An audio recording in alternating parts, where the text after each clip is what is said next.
నాకై చాచిన నీ చేతిలో చదివాను నా నిన్నని.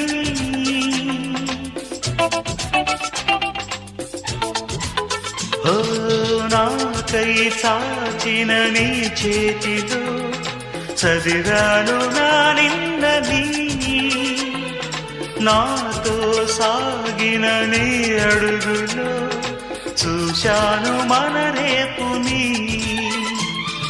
పంచేందుకే ఒకరు లేని బతుకెంత బరువు అని, ఏ తోడుకి నోచుకోని నడకెంత అలుపో అని.